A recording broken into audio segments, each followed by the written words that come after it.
Hello friends, എല്ലാവർക്കും മഹാലക്ഷ്മി സീരിയലിൻ്റെ ഇന്നത്തെ എപ്പിസോഡിൻ്റെ റിവ്യൂയിലേക്ക് സ്വാഗതം. അങ്ങനെ കണ്ണനും മഹാലക്ഷ്മിക്കെതിരെ എന്തോ ഒരു ചതി മനസ്സിൽ പ്ലാൻ ചെയ്തിട്ടെന്ന പോലെ കരുണ കമലേശ്വരത്തേക്ക് പോകാനായിട്ട് തീരുമാനിക്കുന്നു. ഇതറിയുന്ന പ്രതാപനും മുത്തശ്ശിയും ഞെട്ടുന്നുണ്ട്. കല്യാണത്തിന് മുൻപ് സ്വർഗത്തിൽ ജീവിച്ചിരുന്ന എൻ്റെ മോള് അതിനുശേഷം നരകത്തിലും, നരകത്തിൽ ജീവിച്ചിരുന്നവൾ സ്വർഗത്തിലിരുന്നുമായി.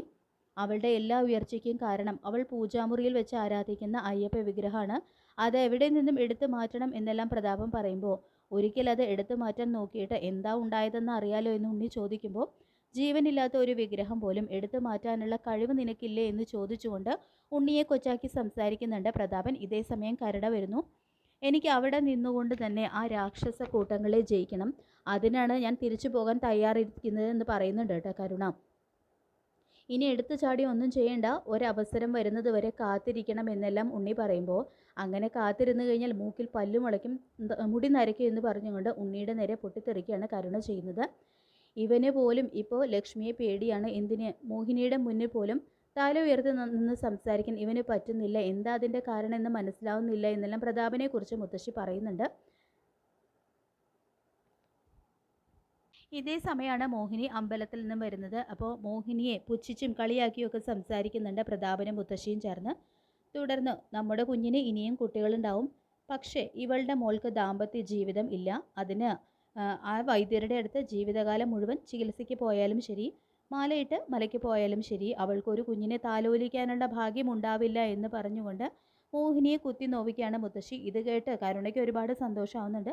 അപ്പോൾ മോഹിനിയും വിട്ടുകൊടുക്കുന്നില്ല. മോഹിനി പറയുന്നുണ്ട്, അതൊന്നും നിശ്ചയിക്കുന്നത് നിങ്ങളല്ല, മുകളിലിരിക്കുന്ന ഒരാളാണ്. നിങ്ങളുടെ ഈ ദുഷ്ട മനസ്സാണ് പിറക്കേണ്ടിയിരുന്ന ഒരു പാവം കുഞ്ഞിൻ്റെ ജീവൻ എടുത്തതെന്ന് പറഞ്ഞുകൊണ്ട് മോഹിനി ചുട്ട മടുപ്പിൽ കൊടുക്കുന്നു. അങ്ങനെ മുത്തശ്ശിയോടും പ്രതാപരോടും യാത്ര പറഞ്ഞ് കരുണയും ഉണ്ണിയും കമലേശ്വരത്തേക്ക് പോവാണ് കേട്ടോ. ശേഷം നമ്മുടെ കുഞ്ഞിൻ്റെ മുഖത്ത് എപ്പോഴെങ്കിലും സന്തോഷം കാണാൻ പറ്റുമോ അമ്മയെന്ന് പ്രതാപൻ ചോദിക്കുമ്പോൾ, എന്തോ ഒന്ന് മനസ്സിൽ കരുതിക്കൊണ്ടാണ് മോളിപ്പോൾ അവിടേക്ക് തിരിച്ചു പോകാനായിട്ട് തയ്യാറായത്. അതുകൊണ്ട് മഹാലക്ഷ്മിയുടെയും കണ്ണനും ചത്ത മലച്ചു കിടക്കുന്നത് കാണാൻ മോളെ കൊണ്ട് കഴിയാവുന്നതൊക്കെ മോള് ചെയ്യുമെന്ന് പറയുന്നുണ്ട് കേട്ടോ മുത്തശ്ശി പ്രതാപനോട്. പിന്നീട് കാണിക്കുന്നത് ഉണ്ണിയും കരുണയും കമലേശ്വരത്ത് എത്തുന്നു. അപ്പോൾ ദുർഗയാണെങ്കിൽ ഓടിച്ചെന്ന് കരുണയെ കെട്ടിപ്പിടിക്കുന്നുണ്ട്. എങ്കിലും മോളെ ഈ ഒരു അവസ്ഥയിൽ അമ്മയ്ക്ക് കാണേണ്ടി വന്നല്ലോ എന്നെല്ലാം ദുർഗ പറയുമ്പോൾ ദുർഗയെ കെട്ടിപ്പിടിച്ച് പൊട്ടിക്കരയുന്നുണ്ട് കേട്ടോ കരുണ. ഇതേ സമയം കണ്ണനും മഹാലക്ഷ്മിയും അവിടേക്ക് വരുന്നു. കരുണയാണെങ്കിൽ മഹിയെ തറപ്പിച്ച് നോക്കുന്നുണ്ട്. തുടർന്ന്, നിനക്കിപ്പോൾ സന്തോഷമായി കാണുമല്ലോ അല്ലേ, നീ പ്രാർത്ഥിച്ച് എൻ്റെ കുഞ്ഞു പോയി എന്ന് പറയുമ്പോൾ, നിൻ്റെ കുഞ്ഞിൻ്റെ കൊലപാതകി നീയും നിൻ്റെ ഈ ഭർത്താവും നിൻ്റെ അച്ഛനും അയാളുടെ അമ്മയുമാണ്. അതിന് വെറുതെ ഇയാളെ പഴിച്ചാലുണ്ടല്ലോ, യഥാർത്ഥത്തിൽ സംഭവിച്ചത് എന്താണെന്ന് തെളിയിക്കാൻ എനിക്ക് നിഷ്പ്രയാസം കഴിയും. അങ്ങനെ വന്നാൽ കഥകൾ മാറി മറിയും. ഇയാളെ കൊല്ലാൻ ശ്രമിച്ച കുറ്റത്തിന് നിങ്ങളെല്ലാവരും അഴിയണം. വിഷം ചേർത്ത പായസം കൊടുത്ത് എന്നെയും ഇയാളെയും കൊല്ലാൻ നോക്കിയത് നിങ്ങളാണ്. അതുകൊണ്ട് നാവടക്കി മിണ്ടാതിരിക്കുന്നതാണ് നിങ്ങൾക്കൊക്കെ നല്ലത് എന്ന് പറഞ്ഞുകൊണ്ട് കരുണയുടെ വായടപ്പിച്ച് മറുപടി തന്നെയാണ് കണ്ണൻ കൊടുക്കുന്നത്. പിന്നീട് അകത്തെത്തുന്ന കരുണ വീണ്ടും മഹാലക്ഷ്മിയെ കുറ്റപ്പെടുത്തി തന്നെയാണ് സംസാരിക്കുന്നത്. എൻ്റെയും ഉണ്ണിയേട്ടൻ്റെയും കണ്ണുനീരാണ് നിൻ്റെ സന്തോഷം, നിനക്കില്ലാത്തത് എനിക്കും വേണ്ട എന്നുള്ള നിൻ്റെ ചിന്തയുണ്ടല്ലോ, അതിനെപ്പോഴെങ്കിലും തിരിച്ചടി കിട്ടുമെന്ന് കരുണ പറയുമ്പോൾ സഹിക്കട്ടെ കരുണയുടെ കരണം അടിച്ച് പൊട്ടിക്കുകയാണ് കേട്ടോ മഹി ചെയ്യുന്നത്. എന്നിട്ട് പറയുന്നുണ്ട്, നിർത്തടി, നിൻ്റെ കുഞ്ഞ് പോയതിൽ നിന്നേക്കാൾ വിഷമിക്കുന്ന ആളാണ് ഞാൻ. ഒരു കുഞ്ഞിനെ താലോലിക്കാനുള്ള ഭാഗ്യമില്ലെങ്കിലും നിനക്ക് പിറക്കുന്ന കുഞ്ഞിനെ ദൂരെ നിന്നെങ്കിലും കാണാം എന്ന് ആഗ്രഹിച്ചിരുന്നവളാണ് ഞാൻ. പിന്നെ നീ പറഞ്ഞല്ലോ തിരിച്ചടിയുടെ കാര്യം, അതിന് ഞാനൊന്ന് മനസ്സ് വെച്ചാൽ മതി. നിൻ്റെ എല്ലാ അഹങ്കാരത്തിനും ദുർവാശിക്കും കൂട്ടു നിൽക്കുന്നത് നിൻ്റെ അച്ഛനെ കണ്ടിട്ടല്ലേ നിനക്ക് ഈ അഹങ്കാരം. അതില്ലാതാക്കാനായിട്ട് എനിക്ക് ഒരു നിമിഷം മതി.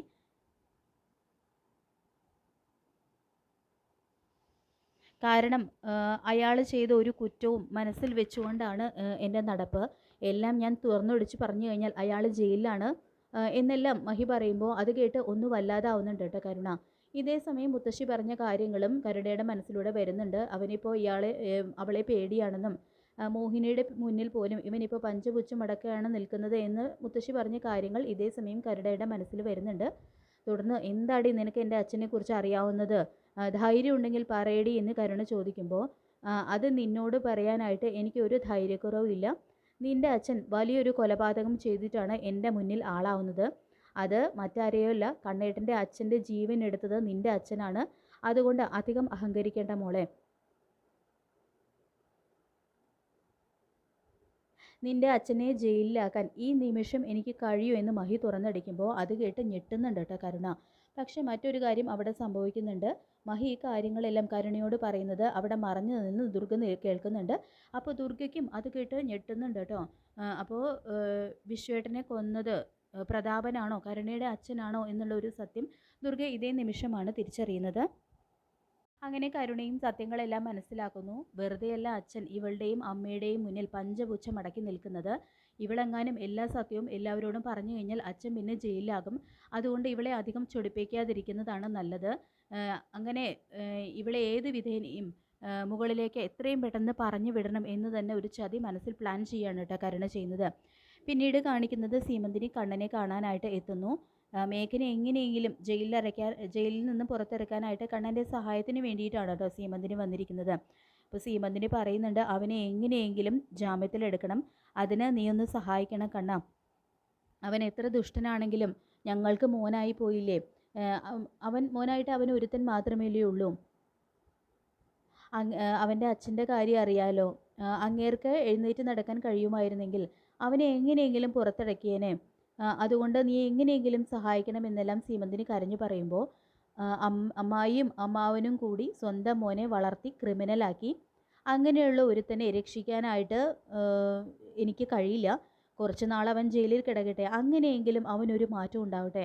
അവനെങ്ങാനും പുറത്തിറങ്ങിക്കഴിഞ്ഞാൽ വീണ്ടും മഞ്ജുവിനെ സ്വസ്ഥമായിട്ടോ സന്തോഷമായിട്ടോ സമാധാനമായിട്ടോ ജീവിക്കാനായിട്ട് അവൻ അനുവദിക്കില്ല. അതുകൊണ്ട് അവനെ ജാമ്യത്തിലെടുക്കാൻ വേണ്ടിയിട്ട് ഒന്നും ചെയ്യില്ല എന്ന് കണ്ണൻ പറയുമ്പോൾ അത് കേട്ട് വിഷമത്തോടെ പടിയിറങ്ങി പോകുന്ന സീമന്തിനിയാണ് കാണിക്കുന്നത്. അങ്ങനെ നമുക്ക് കാത്തിരിക്കാം മഹാലക്ഷ്മി സീരിയലിൻ്റെ ലേറ്റസ്റ്റ് എപ്പിസോഡിനായിട്ട്. ഈ റിവ്യൂ ഇഷ്ടപ്പെട്ടെങ്കിൽ ലൈക്ക് ചെയ്യുക, ചാനൽ കൂടി ഒന്ന് സബ്സ്ക്രൈബ് ചെയ്ത് സപ്പോർട്ട് ചെയ്യുക. താങ്ക്